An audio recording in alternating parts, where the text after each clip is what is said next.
All right, good evening. I've already started blabbing my mouth, so I've already been in the chat already to see some of the people who are here with us. We really do have a packed agenda for today. So as people are coming in, we'll encourage them to go in and share who they are. But just want to welcome everyone again. Pre-K literacy math interventionist. I love it. Hi, Mary.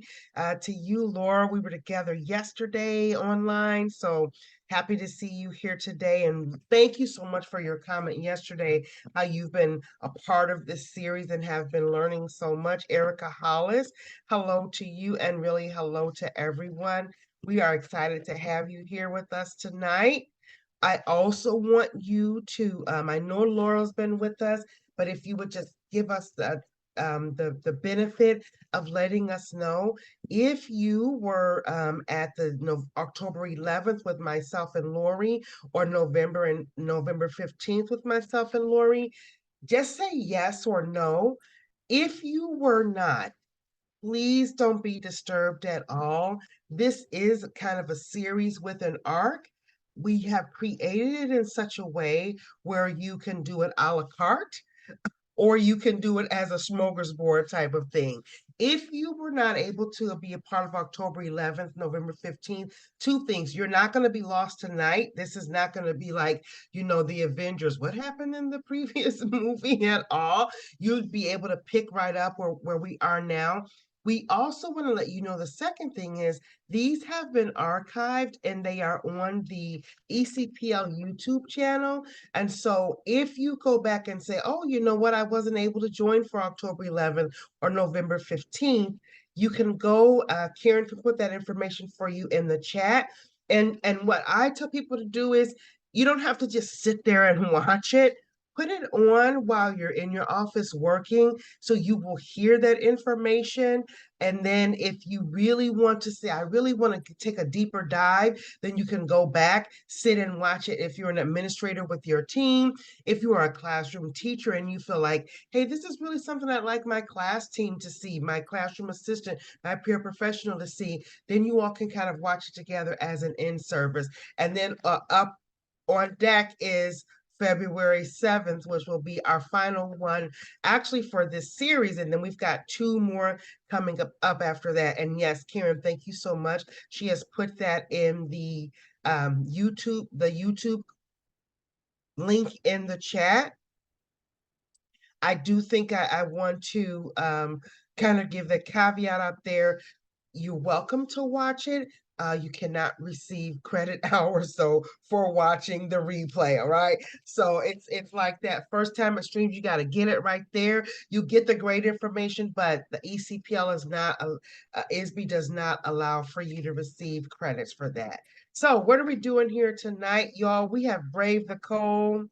Looks like we're on the upswing, or we've turned the corner to this, frigid temperature. So here we are on January 18th talking about data. Now, this is my most happiest one. I love data. It's a good four-letter word to me. And I'm just like, yes, I'm a data nerd. I love getting into it. But this also the thing that's kind of like, oh gosh, we hate data. What is it? What does it mean? I don't understand it. How do we interpret it? So today, what we're going to try to do is just talk to you about data as it comes from a multi-tiered system of supports perspective. Talk about how we can get in dialogue with data. We don't just want to say, we got a problem, we got a problem, we got a problem. Data helps us know to target where our dilemma may exist, but data also does something really beautiful is it shines bright spots.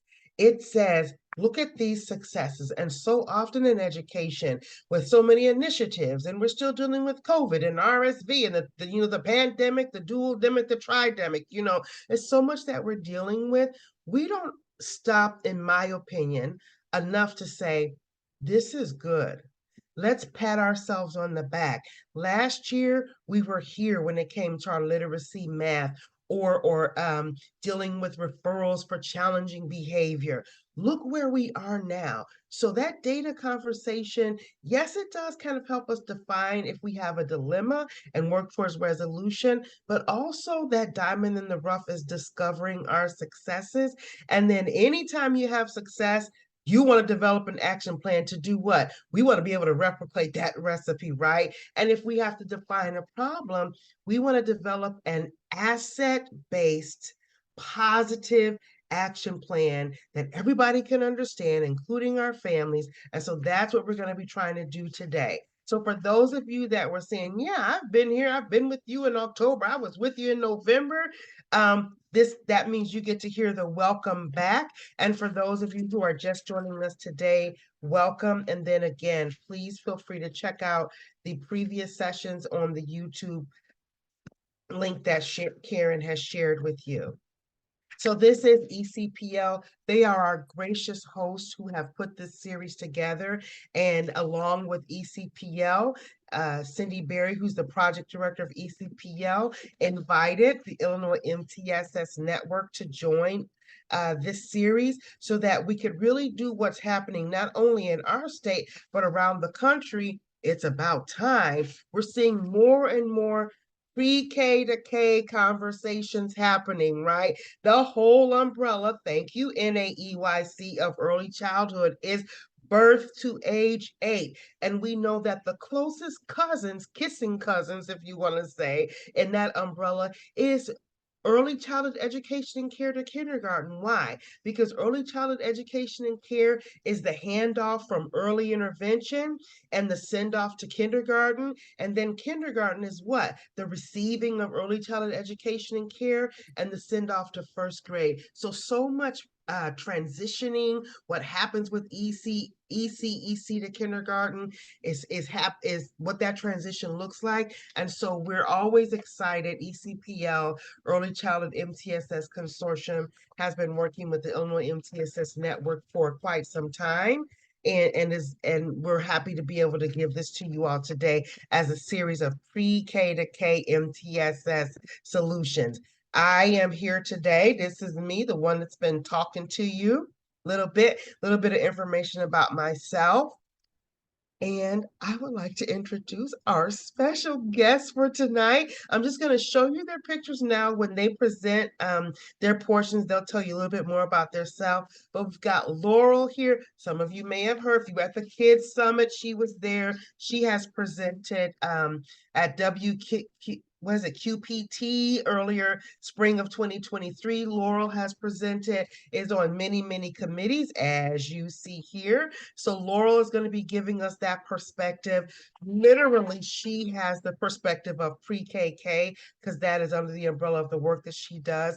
Our good friend Sandra Earhart is going to give us some information about looking at data from kids and looking at data from preschool assessment and how we can use that again in a positive way so that teachers can hear it, receive it, and are open to having their practices informed by it. And then for those of you that are welcome back, you know who this lovely person is right here. And for those of you who this is the first time, this is Lori Hensel, and she's the director of the Illinois MTSS Network.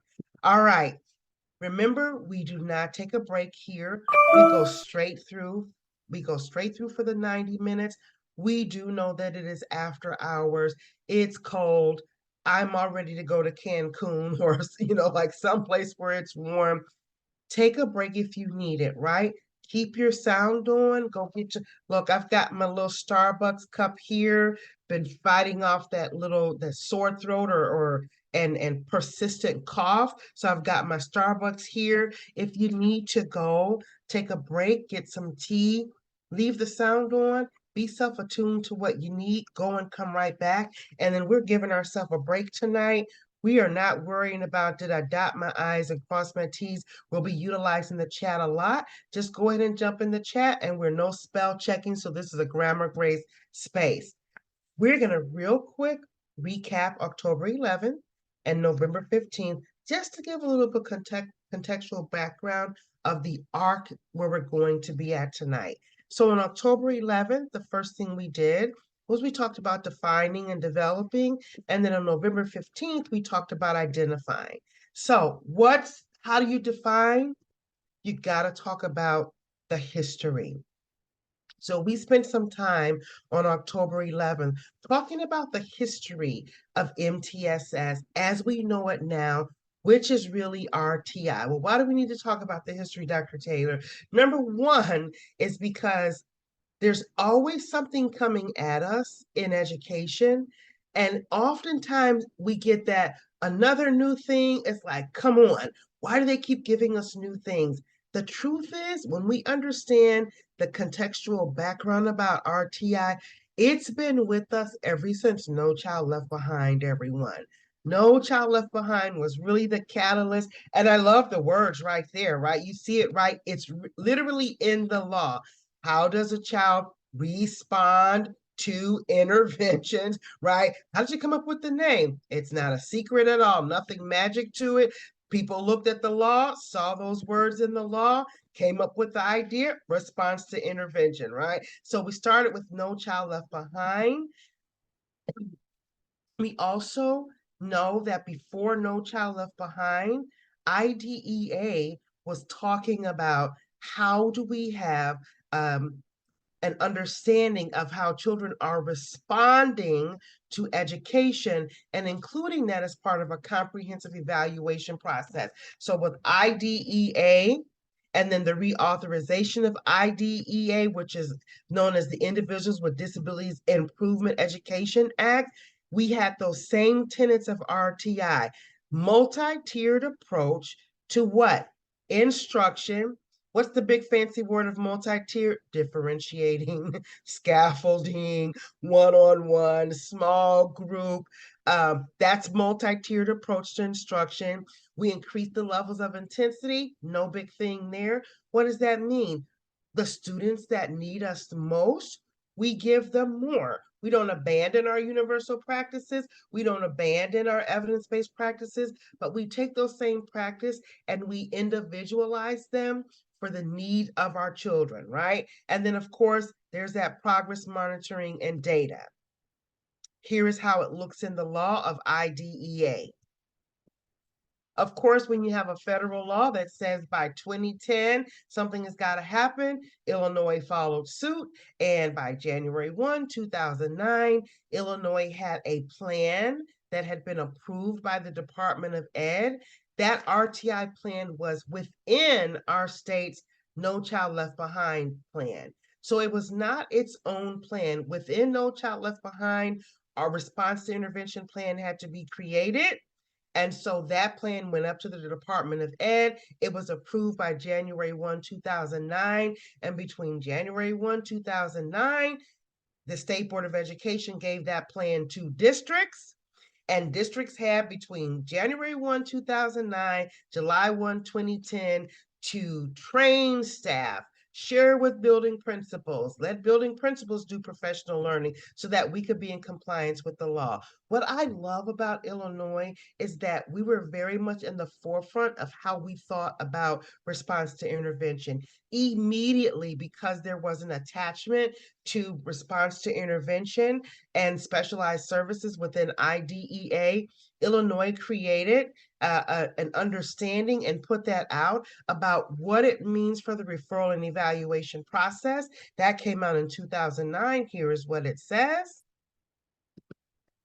very explicitly, because we did not want families or teachers or children to have their referral and evaluation process either delayed or denied because we were doing RTI or we hadn't done RTI. The federal law of the land has always been the law of the land. If we see that there is a need that needs to be investigated further to rule out a disability or to rule in the qualification for specialized services under the federal law, we must act. So that's a little bit of the contextual background of what we talked about on October 11th and then how we defined it and moved it out. November 15th, we talked about identifying the processes and the resources. Well, we know from RTI I like to say we grew up, right? With No Child Left Behind, we did find a little bit of some quagmires with response to intervention. One of the quagmires we found is that that word intervention, it plagued us so much. People got, what am I supposed to do? What's an intervention? What's an evidence-based intervention? What's an early childhood intervention? What is a kindergarten intervention? We shifted our thinking from instruction to intervention, um, which made it very difficult sometimes for teachers to really understand, oh, because I didn't do anything, when the truth is good quality instruction is the intervention. Lori coined the phrase really terrific instruction. That's the response that, the intervention that we need. So along the way, we were smart in the United States of America. When we reauthorized No Child Left Behind, Every Student Succeeds Act replaced scientifically based research, replaced respond to intervention with the lovely terminology of evidence based. And not only did they replace that, what we didn't do in No Child Left Behind by really defining, well, what does scientific based mean? What does respond mean? Every Student Succeeds Act not only replaced it by evidence based, but it defined it. And here's what it looks like in that definition. And this whole mind shift from how does a child respond when they're struggling to, oh, you need evidence-based practice that do what? Lead to sustaining student outcomes and namely improving student achievement. The law doesn't say this, I say it. We want to also sustain outcomes for who? Families, outcomes for who? Our staff. We want our staff to feel very successful every day when they're coming into our buildings. So this took us from a mindset of what's not happening to the flexibility to say, oh, it's not just about special education. It's not just about, well, we have to do this before we can do a referral, or we haven't done this, or we are doing this, so we know the child has a disability. We learned from No Child Left Behind in response to intervention, and as we grew up through Every Student Succeeds Act, now we're doing this. We are understanding that it really is a whole school, whole child, whole community process for which learners, all of our learners, our students who are high performing students. Lori's got a great picture that she has of a fish kind of like jumping out of a fishbowl. That's our high performing students. What are our universal practices for them? What are our targeted practices for them?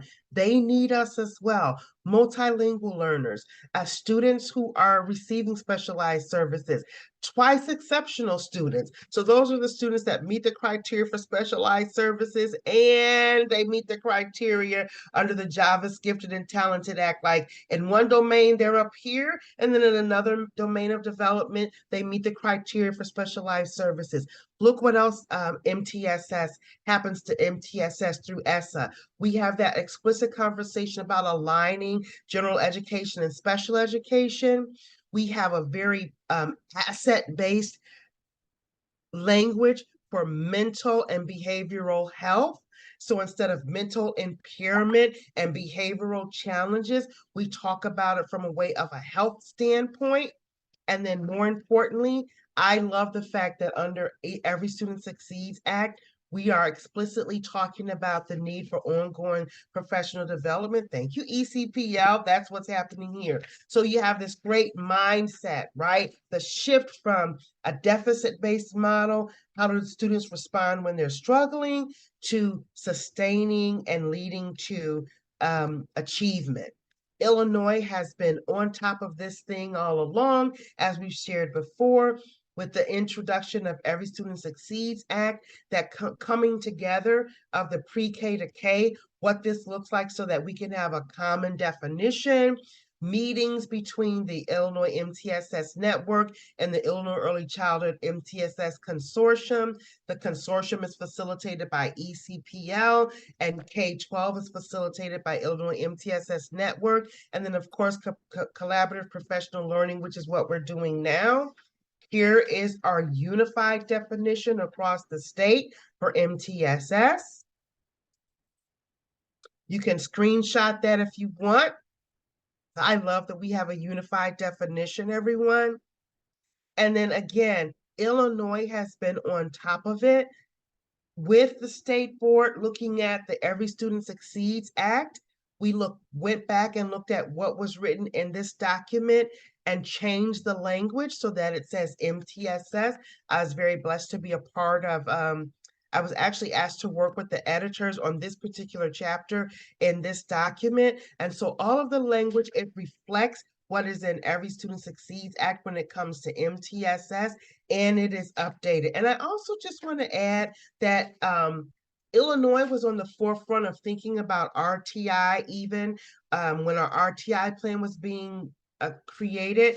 Illinois was one of the few states that said, yes, the law says K-12, but we know that you have to grow from the ground up. You don't do it up here and then push it down. So Illinois has literally always had some form of early childhood education within its RTI plan when it was initially created and now under MTSS.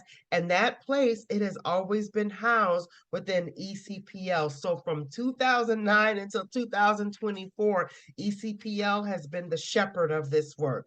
Talking about evidence-based practices, here is what it looks like in Illinois. This is just some. I was a big fan of Yul Brynner, so I use my etc., etc., etc. voice there. And guess what, everybody? This is before the pandemic.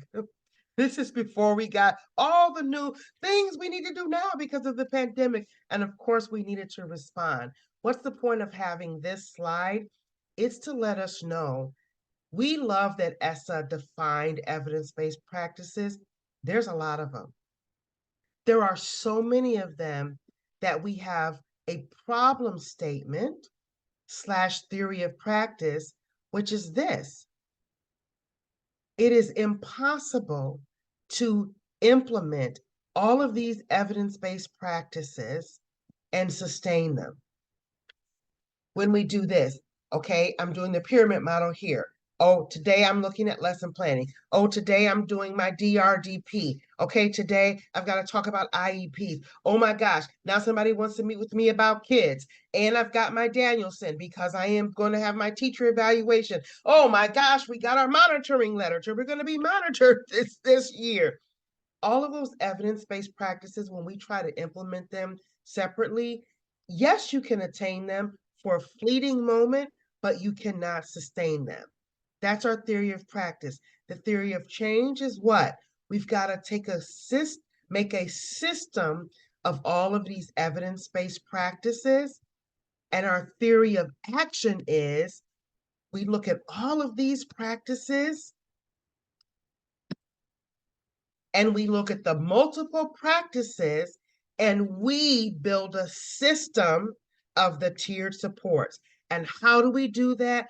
We look at each one of these things. We look at all of the tools that we use, the pyramid model, Eckers 3, your curriculum, wherever it's Houghton Mifflin, McGraw-Hill, and we find common threads that say, if I do this one thing well, guess what? I have fulfilled several things that my teachers don't feel like another thing is on their plate. Instead of spinning them, we stack them. And then, of course, talking about domains of MTSS, which includes data. So that leads us to where we are now, and I'm going to move through this really quickly because you can't talk about MTSS and if we're not going to talk about data. Which came first? This is my lovely picture that I love. Did the triangle come first or did the data come first? I must say, the most consulting I've done around MTSS is people that have been bullied by the triangle. Well, guess what? The triangle was informed by data. And the data was showing us when the No Child Left Behind law was being created, that pretty much this is what our student success rates look like. 80 to 90% of our children are successful with universal practices.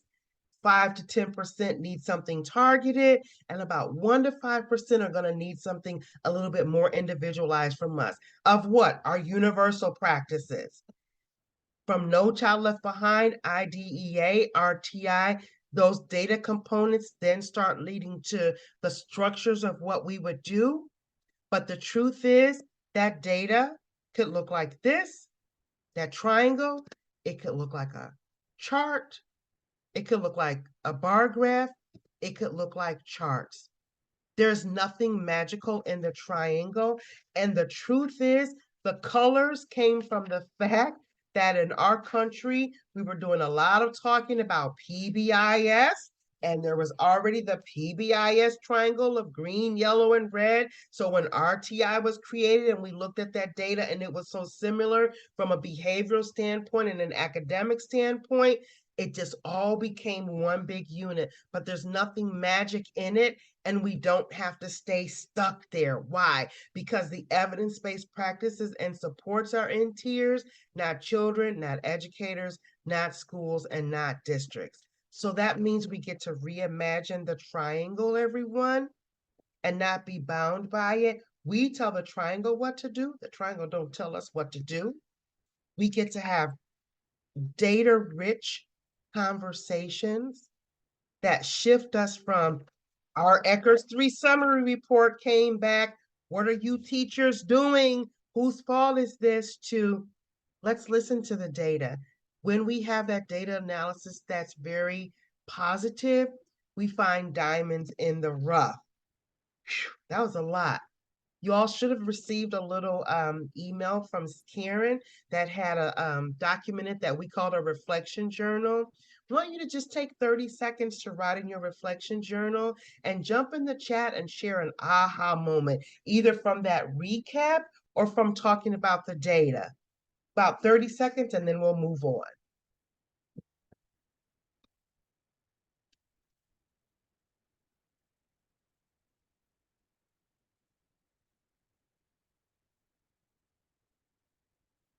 Okay, so Karen is saying that you did get the PDF slides yesterday afternoon and the handout this morning. And if you didn't find it in your email, it really was just a thing that says recap, things you might want to investigate further. And then it just gave you some space to take some notes. But we'd love for you to take, again, we're going to do about 10 more seconds, jump in the chat and share an aha moment. And then we're going to move on. And as we move on, you can still jump in the chat.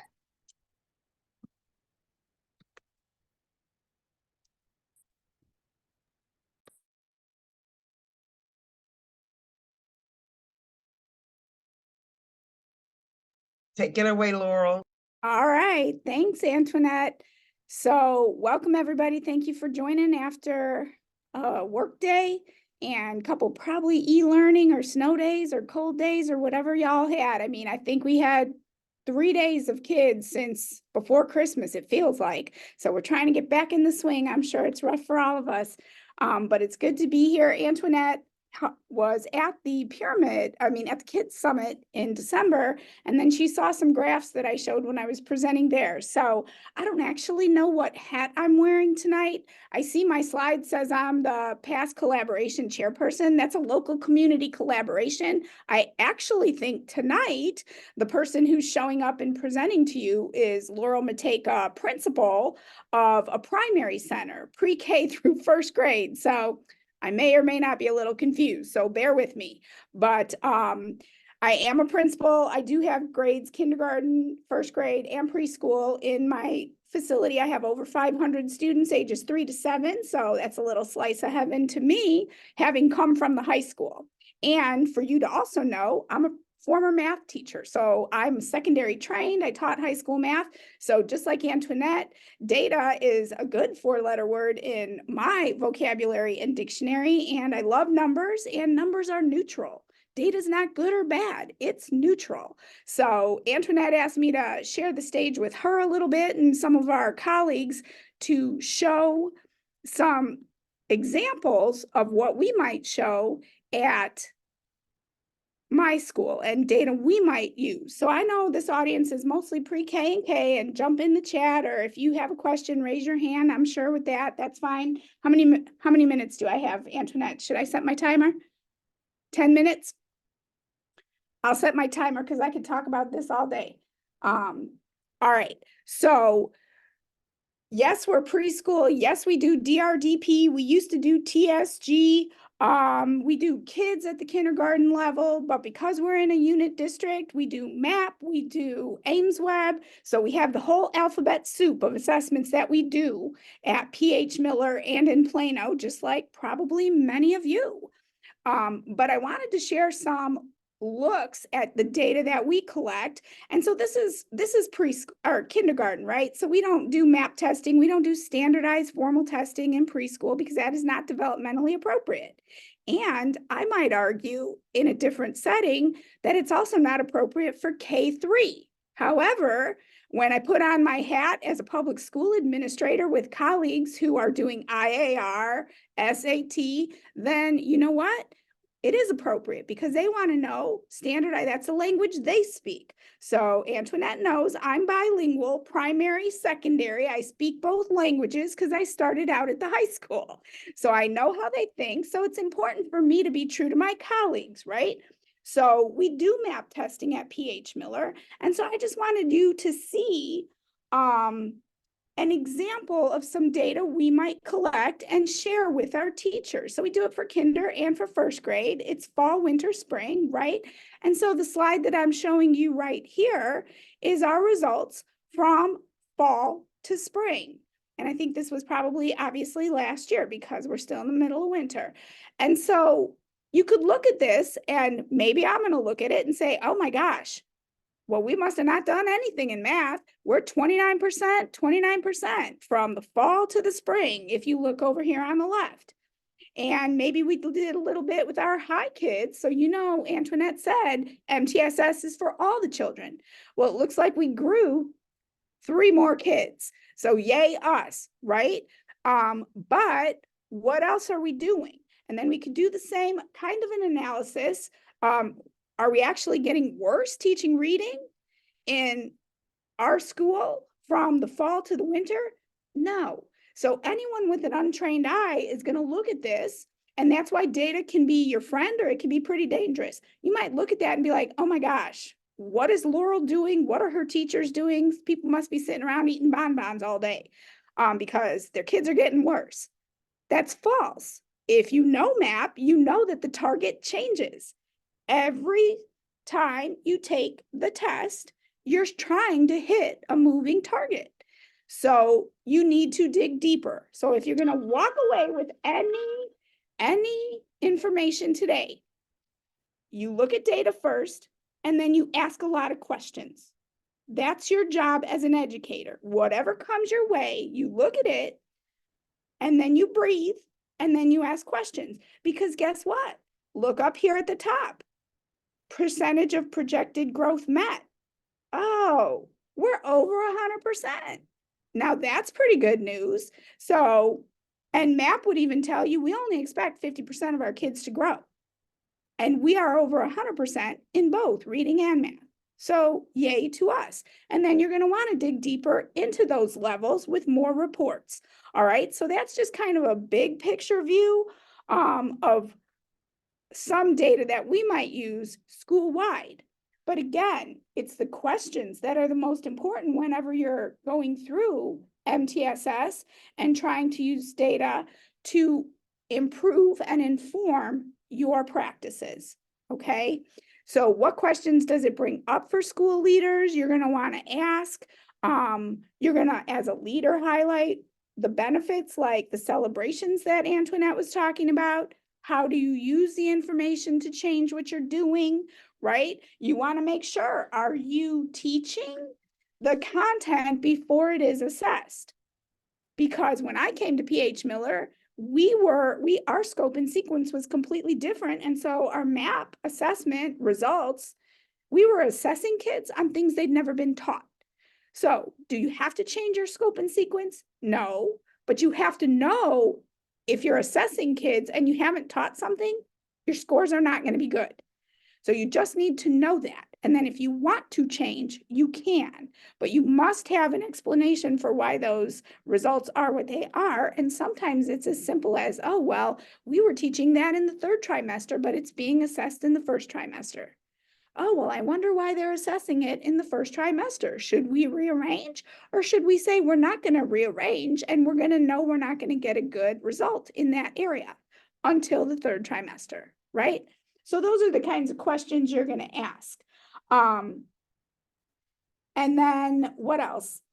You want to look at individual students, right? So how can you use this information to change what you're doing in the classroom? Well, a school-wide view, it's going to be hard.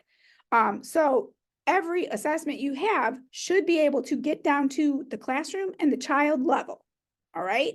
And so what I would say, going back to some of what Antoinette showed back on that tier slide, let me go back there. Can I get back to yours, Antoinette? I'm going to show you this right here. Oops. That, to me, is the name of the game. 80%. So what I'm going to say, if you're a preschool teacher, think about your class. If you have 15 students in your class, because you know PFA and expansion, you got to have 15 or 20, right?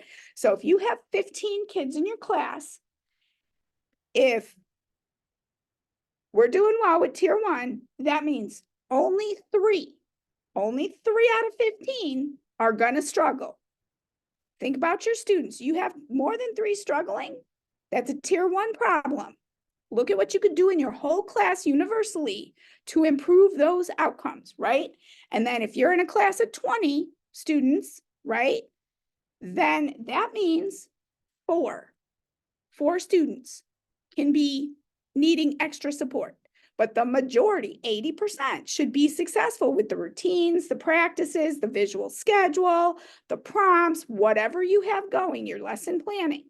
So if you have more than 20%, this is how we use data at PH Miller, and especially for preschool. If half your class is struggling to get through whole group, you don't have 10 out of 20 kids with a problem. You need to look at how much time you're spending in whole group and what you're doing in that time. So I don't mean to call it out, but that's how we need to use data to improve instruction and outcomes for kids, all right? And my teachers are starting to say it along with me, but at PH Miller, we look at the student last, and that's a very pyramid model, and that's a very MTSS, because what do we look at first? We're looking at our foundation. We're looking at our tier 1, our base, and are we laying a strong foundation, right? And if we're not, we need to go back there, because we can't build on that and support kids if the majority of them are not being successful. That gives us some information. And then Antoinette really loved my triangles. So this is Ames Web, totally different kind of test than MAP. MAP, kids are listening to it be read to them. This is one-on-one. It's administered, it's timed. And so a whole different kind of thing. But again, we could panic because, oh my gosh, look at all the red in the reading in kindergarten. Okay, right. Our curriculum doesn't teach letter names in kindergarten. We start with letter sounds. But guess what Ames Web assesses? Letter names.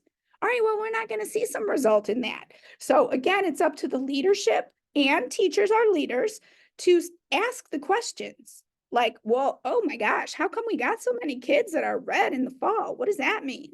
You know, now look at our map, that's better, right?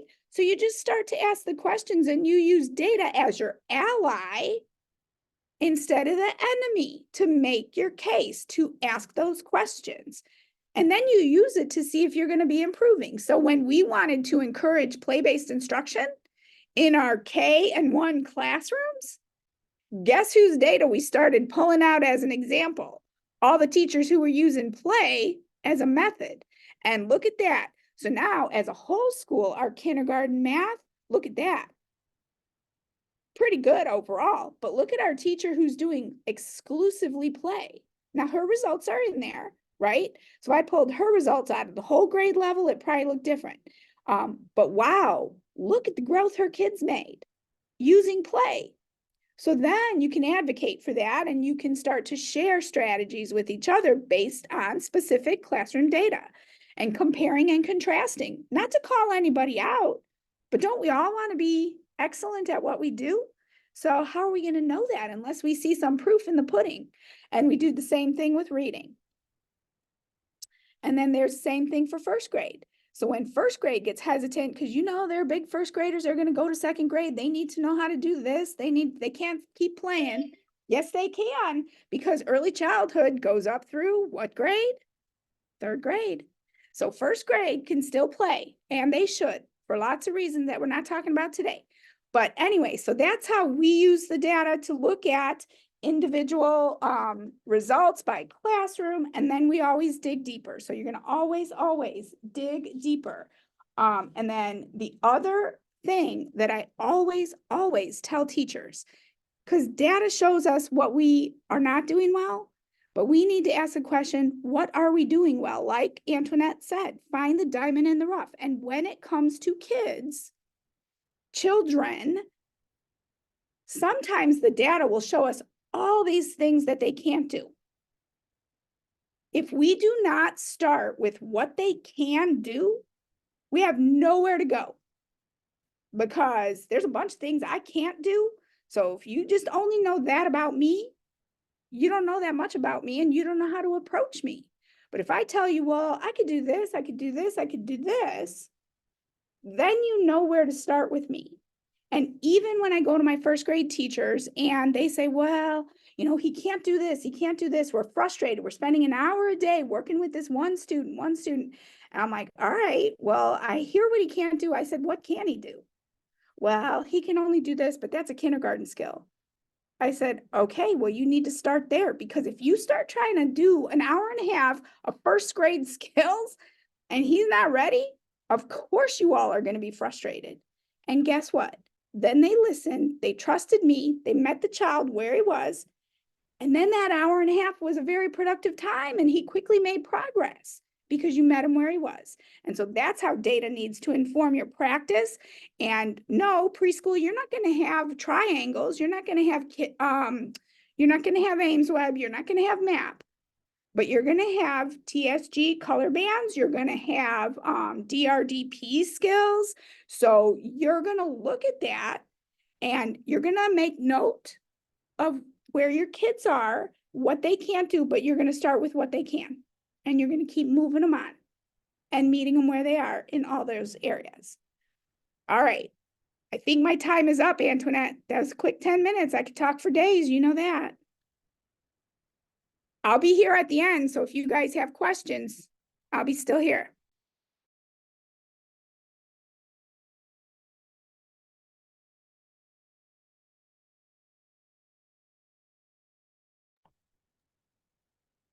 You're muted, Antoinette. Well, one would think after 4 years. I'm gonna drink some Starbucks and I'll be right with. When I saw this at the Kids Summit, I immediately you've got to. So many people, like, we have a triangle. What does that mean? We have a. First of all, I love triangles. Okay, I don't have a problem. I don't want anyone. She just hates shapes. I love triangles. When we do this, if you just have a triangle, what about math? What about attendance? For older, truancy, we should have several triangles or several, and I'm going to go ahead so you can be putting your ahas in the chat or writing in your journals. We should have several triangles or bar graphs or pie charts, because within a given day, we are looking at math, we are looking at language arts, we're looking at attendance. You can look at your Eckers 3 summary reports. You can look at your Danielson reports, or if you're in, Chicago and you're using Reach. All of these things give us good qualitative and quantitative data. And when we match them all up, you get this beautiful array of what Laurel gave us. So thank you so much. Go ahead and put your questions in the chat. We're going to move on because our colleague Sandra from Kids does have to jump off for something today. So we want to give her enough time to get her time in there. Do want to let you know that although she's leaving, Laurel and I work with Sandra a lot. So if you've got any lingering questions, we'll do our best to answer after she has to transition off. And then anything we can't, we promise we will circle it to Sandra and make sure we get back to you. So go ahead and keep putting your thoughts in the chat. And then Sandra, take it away. Thank you so much. So tonight, Laurel mentioned hats. And which one am I wearing? Well, I am currently a kids coach, which is a kindergarten coach. I support kindergarten teachers across the state, but I'm also the kindergarten half of a duo with our pre-2K alignment work. And so the pre-K coach is Diane Ritchie, and I'm very proud to be doing that. So today I'm going to kind of bounce between both pre-K and kindergarten, since that's the audience that we have, and really kind of talk about that alignment piece and how this data that we do have can be utilized to really your individual classrooms as well as pre-K teachers. So to start, I'm here, I mentioned kids coach. What is that? Well, it's the Kindergarten Individual Development Survey. For the 2017-18 school year, all kindergarten teachers in Illinois began observing their students on a common set of developmental measures using the Kindergarten Individual Development Survey. Prior to 2017, Illinois did not have a consistent statewide way of determining whether children entering kindergarten possess the skills and the developmental strength associated with long-term school success. So aggregated statewide kids data provides insight into children's unique learning and support needs and can help teachers and families understand trends in student development over the course of the kindergarten year. This data provides information for teachers, administrators, families, and policymakers in Illinois to act earlier and more precisely to provide children with the supports and opportunities necessary to achieve success in school and beyond. You all know that one of the push here in Illinois recently is really providing that ECEC opportunity for all students. And looking and utilizing, the policymakers are utilizing that kids data as well to kind of see where those needs are. And so today I'm just going to briefly talk to you about the kids data and how you, those of you that are pre-K teachers, can also utilize this to help your students in pre-K. So here we have, there are 3 different ways that people in Illinois can access reports for the kids survey. First, there's what we call a public report, and it is published by the Illinois State Board of Education every year. Those of you that listen to the news around August, September, October, you always hear, oh, only 26% of our kids are ready for kindergarten. Well, where did they come up with that number? It's from the kids survey. Okay, so that public report is published. Now, again, you know that our news reporters aren't necessarily diving deep, like Laurel mentioned, how we really need to pull those numbers apart and find out what they mean. So what we are really encouraging administrators and teachers to do is then look at how else those reports are given. So the second way that there are reports available to districts is directly to the district superintendent through the school information system, or Ed 360. In that system, they have 2 different types of reports: a summary report overall of the district, and then there's also a detailed report that they see and are able to break it down by school buildings, teachers, and individual students. The third way is to access it through the actual kids tech system. This is the online data entry system where our teachers, after the 40-day observation period, enter their final ratings into, so that those percentages in that public report and so forth all gets calculated from. But teachers and administrators have immediate access to this data. And this is vital when we talk about the MTSS process. We don't have to necessarily use multiple assessments when we have one available that is used statewide, right? And here's the bonus, everyone. This particular assessment, so to speak, is an observational-based assessment, right? It's not where teachers are pulling students one-on-one, and then that anxiety sets in for the students that they know there's a right answer. This is observational-based, so it can be done with manipulatives. It can be done with guided questions. And best part of this survey is that we are finding what skills and behaviors they have. Laurel mentioned towards the end of her segment about talking about student strengths. This is the one assessment that shows you those student strengths and where to take them from there. So I'm just going to kind of share with you briefly the different types of reports inside the kids tech system that teachers can access. Again, I want to talk about this pre-KK alignment. How does this work with you? Again, if you are located in a district or even part of the ECEC in the community, reach out to your district admin and say, we want to talk about the kids' data, because those kids are coming from you at the pre-K level, right? So you should have access to this data. Have those rich conversations in order to progress. So there's two different types that they have immediate access to after their 40-day window. It's a child report or a group report. So inside the system, this is a child report. And so we are specifically relating to the 14 required measures that every district has to do for the state of Illinois. There are more measures that can be measured, but currently ISB is only requiring 14 of them. So this is what the report looks like for a child. It really shows you independently where that child is in that particular measure. Okay, it's really a snapshot, but it's still vital information.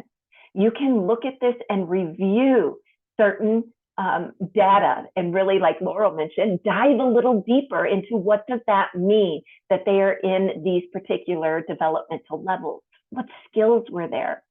So I want to share with you how that happens in the event that you do end up doing a pre-KK alignment piece to really see, but also speaking to any kindergarten teachers on here, utilize this report to begin those support needs for all of your students.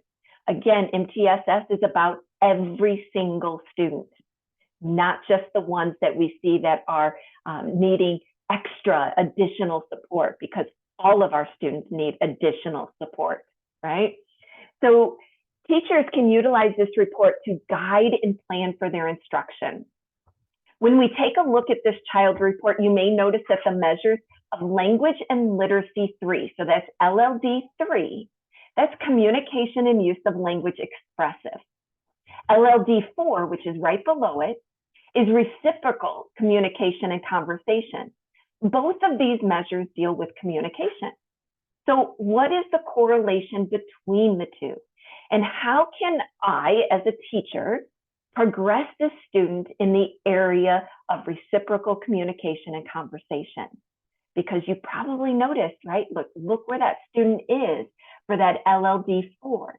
They're in building middle, but yet their LLD 3, that expressive, is in integrating earlier.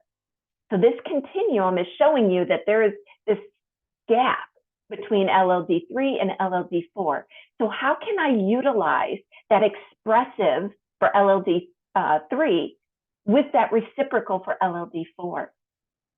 It's really important when teachers, anyone actually, parents, families, you have to know what skills and behaviors are there. And I mentioned earlier that the greatest part of this survey is that it tells you where the student is, what skills and behaviors they have. Then it also tells you what is the next developmental skills and behaviors that the student needs to occur. Therefore, we are not just bridging the gap, we are closing it completely. So I really want to encourage you, if you have not looked at the kids survey, take a look at this pull it up. It is on the isbe.net/kids website. You can look at it, compare it to Teaching Strategies Gold, if that is the one that you are using. We have that crosswalk. If you are using DRDP, there's that crosswalk there as well. So again, it specifically gives you these skills and behaviors of where the student is and where the next steps are.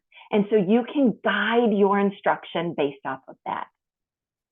The next thing that we have is that we have got these group reports, so that we as a teacher or even building administrators, we can look at a class as a whole to kind of help with those MTSS supports. This is what a summary by percent looks like. So it's for the whole class. It literally gives them the percentage. I don't know about you, but I'm not a big percent person. I want to see the summary by count. And so they also have that access. Again, I want to see how many of my students, right? I don't want to do the math.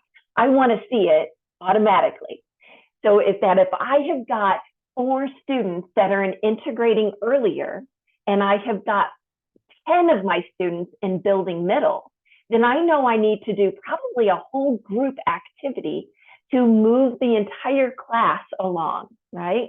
And that I can take those 4 students, look at those skills, and progress those 4 students in a small group setting, right? So that is how we are hoping, really encouraging, begging teachers, administrators, and communities to start looking at their kids' data to really assist in, again, helping all students succeed in school. And so again, it goes back to what Laurel mentioned about guiding questions. With all data, it's important to ask questions. So here are some questions that we have for the kids survey in particular, but really it goes with all data that you have. You can utilize those. We also have a kids data use worksheet. So if you are interested in that, we'd be happy to share it. I'll share it with Dr. Taylor so that she can send that out as well. But we have this worksheet, and we encourage districts to really start utilizing it in their PLC meetings. Have those data meetings specifically on the kids survey. What do we notice about it? Again, just diving a little bit deeper into it, thinking about where those student strengths are, where are those area of needs. And then based off of that, set your action plan. We must have action, right? We can talk a good talk, but it's all about the action. So which of the students am I going to be working with? What is their goal? Include them in that goal. And what steps is it going to take for me to include it? Okay. So other things to think about: when in my schedule am I going to be doing these action steps? Laurel mentioned play-based learning. We encourage, ISBE encourages, as a matter of fact, by 2027, they're saying you must incorporate play-based learning into a kindergarten classroom. Again, bringing that alignment between pre-K and kindergarten together, right? Yay, bring it back. So what are the centers or interest areas going to look like? How can I add in those materials to support these students? All of these questions are really important. So here we are. That is the end of my time. I'm sure you probably have more questions. I just want you to remember that you do your district's community ECEC programs. Reach out to us kids coaches. We'd be happy to come and talk about your area, your community, kids data with you. Before you go, Sandra, I will just say currently there is a P2K project that is being piloted here in our state with ECPL, kind of the host of the whole thing with kids. Literally taking what I don't know if you've heard of the Kindergarten Transition Advisory Committee report, but I mean, have dissected, put that thing back together, looked at it this way, stood on our heads, and like just everything to bring it to life. And so exactly what Sandra and Laurel and really we're all talking about today is what does it look like to bring this to life, put these things into practice? It's being piloted now in a few districts across the It's state exciting. that represent all of the state, like rural, large, small, and the hope is that there will be funding in place to broaden that pilot out. Uh, but in the meantime, reach out to your kids' coach. If you are a preschool for all expansion program, if you have a coach, ask your coach about it, because I'm telling you, they know. If you do not have a PFAE coach, keep coming back to this ECPL website, because we're going to build out the MTSS website to start having more explicit, what does this look like pre-K and K level. So thank you so much, Sandra. We know you've got to jump off. So we still want you to go ahead, start doing in your reflection journal, put your Q&A in the chat or your aha moments in the chat. Thanks so much, honey. We'll see Yes. you soon, right? At the end of the month. I know I've got a meeting with you at the end of the You month. sure do. You sure do. We are very excited about the pre-2K adventure, and I can tell you that those districts, they are making great gains, and it's exciting. I do believe if you all, or if any of you are going to the pre-KK conference that's coming up at the end of February, there is going to be a presentation specifically on that pre-2K alignment. So it's exciting work, and you can find your kids coach, because they are free. You can find them on the isbe.net/kids website. So if you are curious who your coach is in your area, you can find us there. And thank you again. It's been a pleasure. Thanks, honey. Thank you so much. So we are coming up on our little 5 o'clock hour. Y'all, we're doing real good on time. So as you're going in the chat, we're going to go ahead, and Lori's going to bring it on home of really expanding this out around data with the contextual background, the triangles. We are now the boss of the triangle and the data. Lori's going to bring it on home. So we're going to turn it on over to Lori. Okay, well, thank you very much. It's been so fun for me to sit here and listen to first Antoinette and then Laurel and then Sandra, and see all of the connections that we have that we don't know maybe that we have. So I'm going to be bringing this information from what is mostly what we work on, which is K-12, but it's a process that can apply at any level. And in fact, we encourage that. So we're going to talk about first some of the big ideas that are around data making, database decision making, and then look a little more closely at a process that you might consider using. So one of the big ideas in an MTSS, of course, is that use of data to make decisions. We rely a little bit less on what we used to call cardiac assessment, or just our personal feelings about students, because sometimes students fall through the crack when we do that, not because we mean to. So in an MTSS, we know we need to be able to use that data, and we need to be able to trust our data to make those important educational decisions. It's important that our staff know how to interpret that data. Like Laurel said, ask those questions and know what questions to ask. And in particular, equitable decision-making requires that we use multiple measures of data, that we're not just looking at one data point at one point in time to get a snapshot of a child or a group of students, but we're looking at multiple measures of data to get a bigger picture, multiple perspective.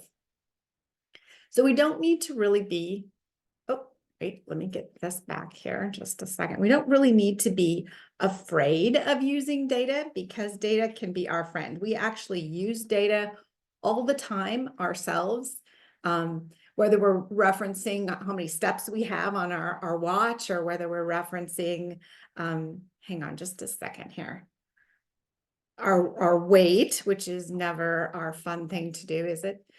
But I'm losing my, just a second. You guys can still see, right? You can see the slide, okay? Hang on just 1 second. Everything is going down for me on this side, so cross your fingers. Let's see if I come back. Do you need me to advance your slides, Lori? Let me just have a second here. I think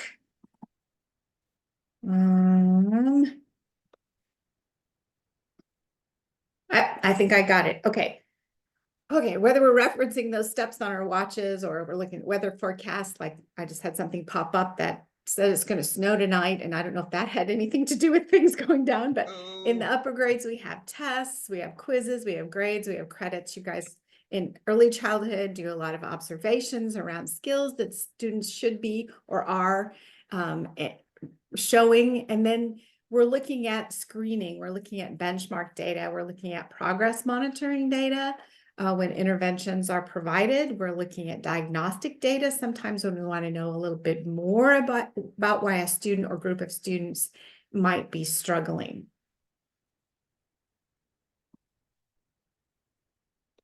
So one process that we talk about a lot at the Illinois MTSS network is a 4-step problem solving process. You might have different kinds of processes that you want to use, but we really strongly encourage you to have something that you can communicate around as a staff, that everyone knows how to do, and it always includes those critical questions.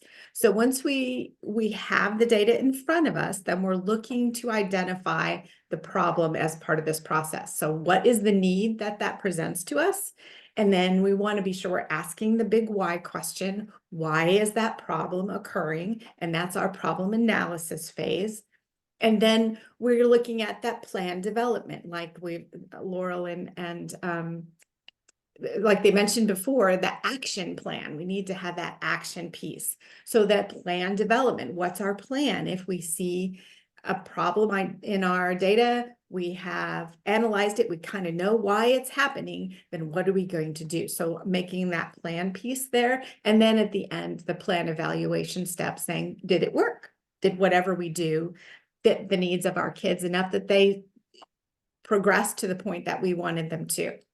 So a 4-step problem solving process will go a little bit deeper into those steps, just a little bit deeper. So the first step, we're defining the problem here, and the outcome that we're looking for is to have this kind of problem identification happening across all of our content levels, our grade levels. We're looking at the district level, we're looking at the building level, we're using data all throughout the system, and with those guiding questions to help a school identify the problem. So things like, what is the problem? Can we define it clearly? And how does any current performance level we see compare to what we expect? What do we want to see? Whether that's at a big system level, our attendance overall in the district, or whether that's in a classroom with the students that we see in that classroom. So the team's going to collect that data, or the classroom teachers are going to collect that data, and then we're going to have that conversation about how do I identify from that data what we see. So here's some examples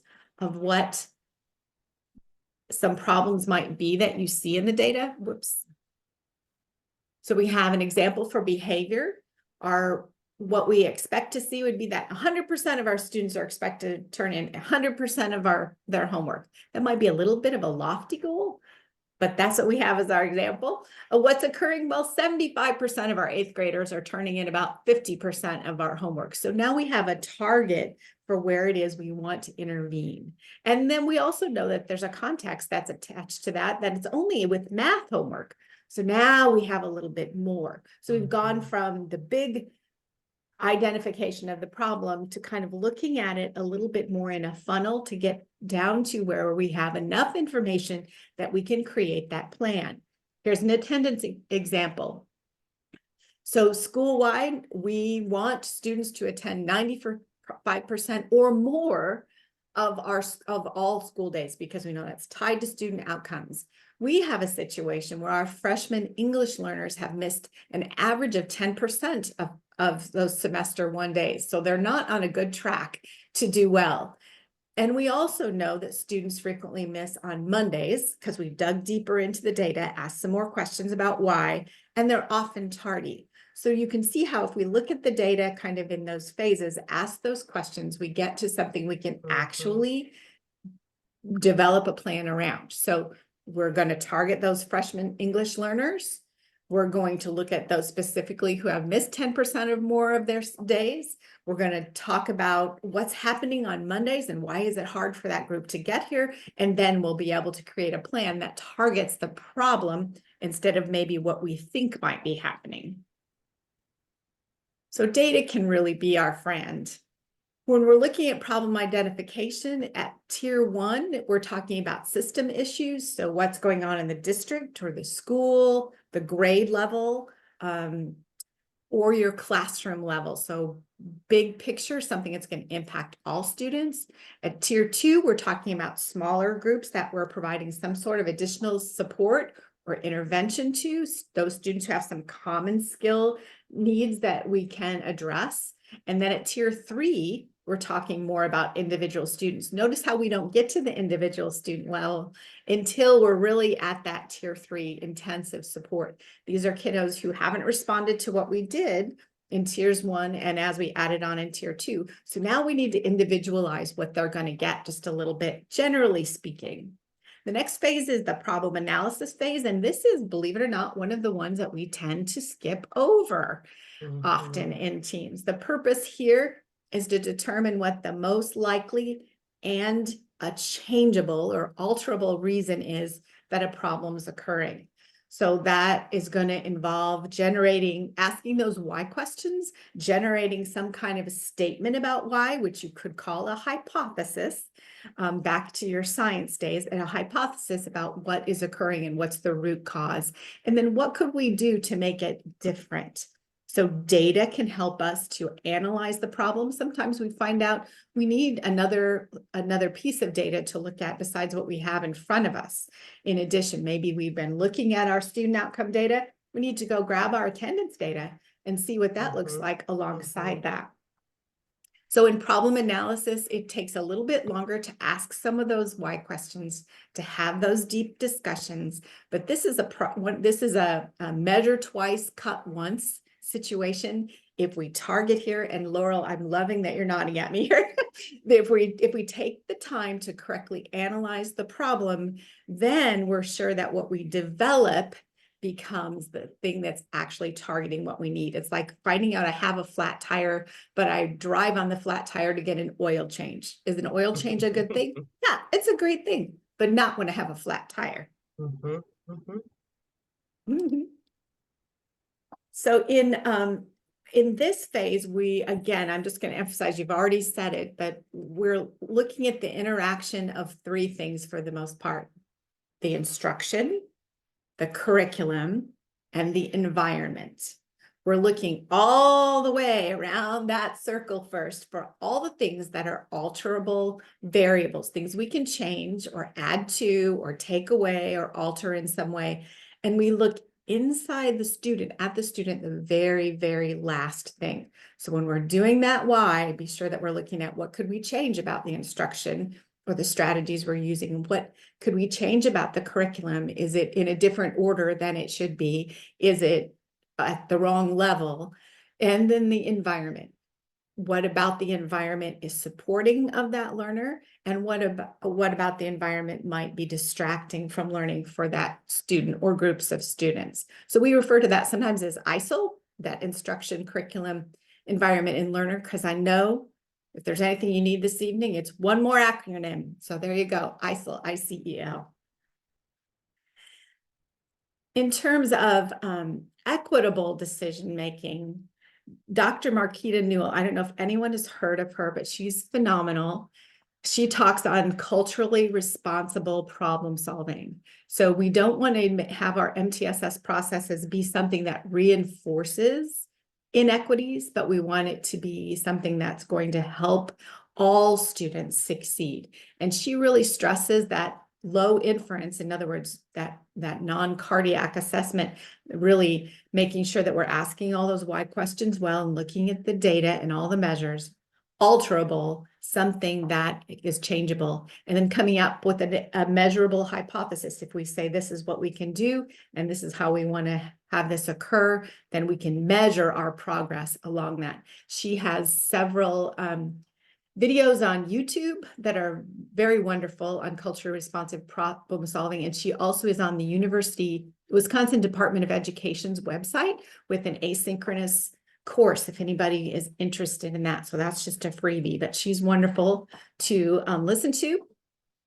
Here are some of the things that she talks about when she's framing culturally responsive problem solving, reframing, and we've already talked about this too, strength-based, deficit-based thinking, and avoiding things that are unfounded. This child can't read because they live on the other side of the tracks. That's unfounded.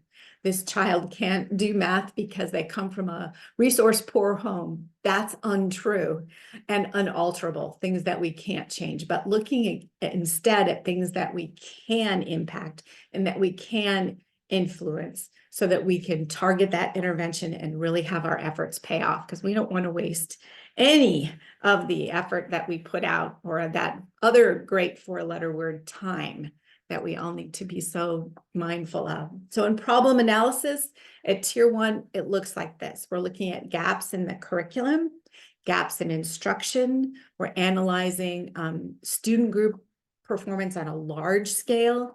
We're reviewing the processes and the procedures, and we're looking at academics and behavior and SEL. So we're looking across at just a big picture of what's going on and what all students are receiving. And then at tier 2, problem analysis, we're asking those why questions about what are the skills that this child or these students or this grade level needs. What do they need in terms of additional instruction? What skill deficit versus performance? And so in other words, is it I can't do this, or is it I won't or aren't particularly motivated to do this? So once we ask the why questions about that, it helps us to develop that intervention that's going to target either skills or motivation. We want to have a standard protocol for intervention selection at tier 2 so that we are moving fairly quickly in the process. We have some evidence-based interventions that are our go-tos.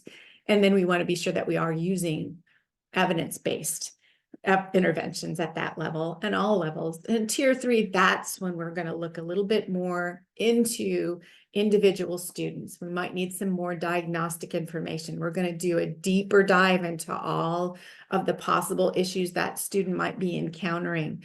That's where trauma might come up. That's where restorative justice things might come up even a little bit more as impacting that performance. So we're not just looking at that student outcome data, especially at tier 3, we're looking at a broader number of factors.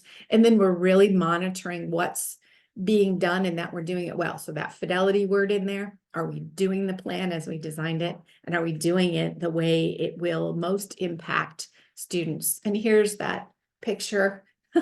Regardless of where we are in the process, we're always focusing on the water, the little goldfish being our student, but the water, all the things that are around that student that we wrap them up in each and every day. What can we change to make them have better chance at succeeding?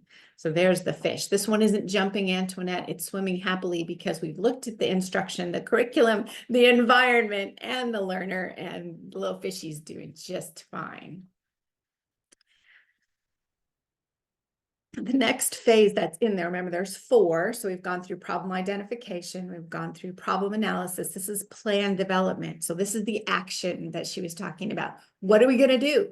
Now that we know what it is and why it's occurring, what are we going to do? What are we going to do differently? So we, in a plan development phase, then we're talking about what is it that we're going to do? Who's going to do the what? And how are we going to monitor our progress? So we want to be sure that we're selecting a system intervention or a student intervention or classroom intervention that's focused on what is needed and aligns with that hypothesis. So we did the analysis and we said the reason this problem is occurring is X, Y, and Z. Then when we develop our plan, we want to make sure that we don't forget it was X, Y, and Z. That was the reason, so that we can make sure that we're targeting the right thing. Again, not getting the oil change when you need air in your tire or a new tire. And then we want to be sure that we have that intervention plan clearly defined so that everyone understands that we know what it is we're going to teach. We're going to know who's going to do the instruction or intervention. and then how we're going to implement all those logistics. When's it going to happen? What's the group size? What's the frequency? How long is it going to be? And then what are we going to use to monitor progress for the students? And making sure that we're tracking that they're doing better when we intervene. And then if we need to change something, we know sooner rather than later what it is we need to change. And then these are some components that you might find in that action plan, in that plan for intervening. We want to be sure that we have a goal statement that's a SMART goal. It's measurable. It's developed based on what the performance is we're seeing and where we want to be, whether that's our whole district or whether that's an individual student. We want to be sure that we have a very clearly defined plan.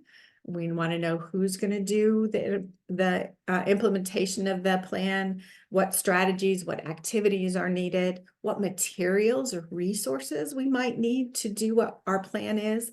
And does anyone who's performing the plan, implementing the plan, do they need ongoing support? Do they need professional learning? Do they need some coaching? What do they need to make sure they're doing this really well? And then that progress monitoring plan needs to be there. Who's going to do that? Who's the person responsible for collecting the data or observing the child to see if they're responding to the intervention? What data are we going to use? What is it that's going to really be sensitive enough to measure growth? And then what is the frequency that we're going to collect it? Are we going to do that maybe at tier 2? Are we going to do that every 8 weeks? Are we going to do it every 4 weeks? Are we going to do it every 2 weeks? Where are we going to look at? Because when we monitor it more frequently, then we're able to make changes more quickly. So generally, we do that more frequently at tier 3 and a little bit less frequently at tier 2. And then the fidelity monitoring plan. So some way of looking at, are we doing, first of all, what it is we said we were going to do? Are we doing it in the way that we said we were going to do it? And then are all parties in attendance, for example? Are students there? Are the interventionists there? Have we had lots of time when that's been interrupted, like we have in the month of January so far? So we want to have a schedule for monitoring the fidelity of the plan and something that we're going to look at. So we're going to look at maybe our progress monitoring data, and we're going to look at our attendance data, and that's going to give us a feeling for monitoring for fidelity, excuse me. Are we going to look at some kind of a checklist? So if I'm delivering the intervention, I have these 3 things I'm supposed to do every time. I have a checklist I can keep. And again, this is one of the measure twice, cut once things. If we put all these things together in our plan and we have it clearly identified so that it becomes our toolkit, then it's easier to do this phase where we can create our goal statements quickly. We have the action plan. We know what progress monitoring tools we generally use. We have a plan for our tool for monitoring fidelity, and we can do all of these smoothly and quickly. The other big idea is the mindset idea. We can put all these things together in the world, and we can, as administrators or the state or us as coaches, come in and say, here's what you ought to do. But the school culture really needs to be able to support it. We need to all feel comfortable using the data, every single one of us. We need to feel successful when we're looking at data and going through the process. We need to say, yes, I can do this, and yes, it's helping. So that school culture piece, or the way things are done when nobody's looking over your shoulder, everybody can have that comfort to use data well. So a strong data culture results when an organization believes in continuous improvement, puts that belief into practice, and emphasizes collaboration as a keystone for success. This is a big deal to me. I was trained as a teacher in the close your door and do your own thing era, and that's not the best practice for supporting our kids. We need to have structures and methods for collaborating and getting all of the expertise in the room moving together. So some things that make up a strong data culture are commitment, vision, our beliefs, some accountability, collaboration, opportunities for coaching and modeling, and then that we all have that growth mindset. We have a commitment to ongoing instruction and program improvements. We always want to be doing better. This is a journey and not a destination. So what do you, if you've had any experience, I think I have a minute to let you add some things into chat. What do you think is the most important aspect of creating a school culture that supports anything, but in our case, data-based decision-making? You had experience trying to get a growth mindset going in your staff or even in yourself? What's been particularly supportive to creating a school culture for you? If you'd add that into chat, trust. Oh my goodness, Laura. Yep. There you go. I think that was just a mic drop moment there. Yes, we have to trust. We have to trust our instructors. Our instructors need to trust the administrators and the principals. Parents need to trust the instructors. Yes, the why is so important. Yep, being heard, supported by action. Don't just say it. Show me. Where's the money kind of a thing. Walking the talk, collaborative decision making. Those are all wonderful. You can continue to put those in there. Acceptance. Yep. I think acknowledging one another and expertise in the room. Absolutely. Boy, this is really good, you guys. Okay, you can keep adding if you'd like to. I'm gonna just follow up with this.